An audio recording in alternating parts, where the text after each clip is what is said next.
নমস্কার বন্ধুরা, ইতিহাসের ইতিকথায় নতুন পর্বে আপনাদের সকলকে স্বাগত। আশ্বিন মাসের শারদীয়া দুর্গোৎসবই হলো বাঙালির সব থেকে বড় উৎসব। এই উৎসবের জন্য আমরা সারা বছর অপেক্ষা করি। মা দুর্গার আগমন এবং গমন এবং তার বাহন ও তার ফলাফল নিয়ে আমাদের বাঙালি সমাজে বহু কথা যুগ যুগ ধরেই প্রচলিত আছে। মা দুর্গা তার পুত্র কন্যাদের নিয়ে নিজস্ব বাহনে আসলেও আগমন এবং গমনের আলাদা বাহন রয়েছে, সেটি পঞ্জিকায় উল্লেখ থাকে প্রত্যেক বছর।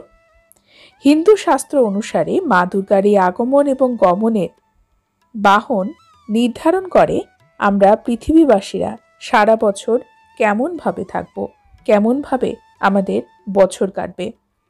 প্রতি বছর দুর্গার আগমন এবং প্রস্থান সাধারণত একই বাহনে কিন্তু হয় না।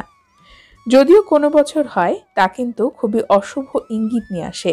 এই বছর মা দুর্গার আসা এবং যাওয়া এই দুটি আলাদা আলাদা বাহনে।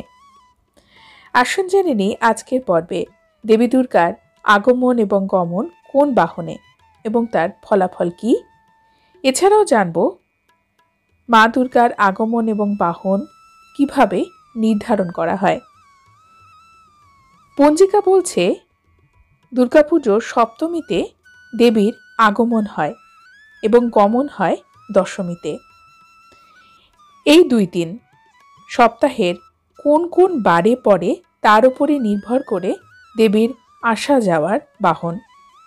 হিন্দু শাস্ত্র অনুসারে সপ্তমী যদি রবিবার বা সোমবার হয় তবে মা দুর্গার বাহন হবে গজ বা হাতি। অন্যদিকে সপ্তমী যদি শনি মঙ্গলবার পড়ে তবে দেবীর বাহন ঘোড়া হয়। সপ্তমী যদি বৃহস্পতি বা শুক্রবারে হয় তবে দেবী দুর্গার বাহন হয় পালকি। অন্যদিকে সপ্তমী যদি বুধবারে হয় তবে মায়ের বাহন হয় নৌকা। একইভাবে দশমীর ক্ষেত্রেও দশমী যদি রবি বা সোমবার হয় তবে দেবী দুর্গার বাহন হবে গজ বা হাতি। দশমী যদি শনি বা মঙ্গলবার হয় তবে দেবী দুর্গা মর্ত থেকে বিদায় নেবেন ঘোড়ায় চড়ে।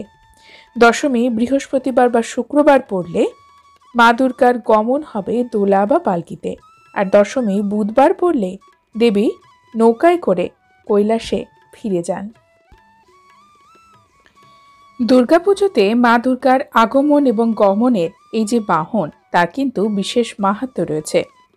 দেবী দুর্গা বলা হয় যদি ঘোড়ায় চড়ে আসেন এবং বিদায় নেন তবে তার ফল হয় ছত্রভঙ্গ, অর্থাৎ সামাজিক ক্ষেত্রে, রাজনৈতিক ক্ষেত্রে, সামরিক ক্ষেত্রে অস্থিরতা বাড়ে। রাজায় রাজায় বা দেশে দেশে যুদ্ধ হয়ে থাকে। সামাজিক রাজনৈতিক ধ্বংস বা অস্থিরতা বিরাজ করে, তাই বলা হয় ছত্রভঙ্গ। দেবী আসা এবং যাওয়া যদি নৌকায় হয় ফল হলো প্রবল বন্যা, খরা। নৌকা আবার মনস্কামনা পূর্ণ হওয়ারও সূচনা দেয়। ধরিত্রী হয়ে ওঠে শস্য শ্যামলা। সেই সঙ্গে অতিবর্ষণ বা প্লাবনের একটি আশঙ্কা আমরা দেখতে পাই। এবছর মা দুর্গার আগমন 10ই অক্টোবর সপ্তমী তিথিতে পড়েছে বৃহস্পতিবার, তাই দুর্গার আগমন হবে দোলা বা পালকিতে। অন্যদিকে মায়ের গমন 13ই অক্টোবর রবিবার পড়েছে বিজয়া দশমী। দেবী দুর্গা তার পুত্র কন্যাদের নিয়ে কৈলাসে ফিরে যাবেন হাতির পিঠে চড়ে। শাস্ত্র বলছে মা দুর্গা যদি পালকিতে আসেন তবে তার ফল হলো মহামারী, খরা, যুদ্ধ, অতিমৃত্যু, ভূমিকম্পের মতো ঘটনা, যাতে বিপুল প্রাণহানি দেখা যায়।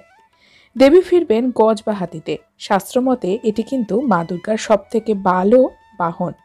দেবীর আগমন এবং গমন হাতিতে হলে মর্তলোকে সুখ শান্তি দেখা যায়, পূর্ণ হয় ভক্তদের সকল মনস্কামনা। পরিশ্রমের ফলও পান মর্তবাসীরা। অতিবৃষ্টি বা অনাবৃষ্টি নয়, ঠিক যতটা প্রয়োজন ততটাই বৃষ্টি হয়ে থাকে। বন্ধুরা, আজকের পর্ব এই পর্যন্তই। পরবর্তী পর্বে নতুন একটি বিষয় নিয়ে আপনাদের সঙ্গে কথা হবে। ততক্ষণ সকলে সুস্থ থাকুন, ভালো থাকুন। আর পুরো ভিডিওটি দেখার জন্য আপনাদের অসংখ্য অসংখ্য ধন্যবাদ।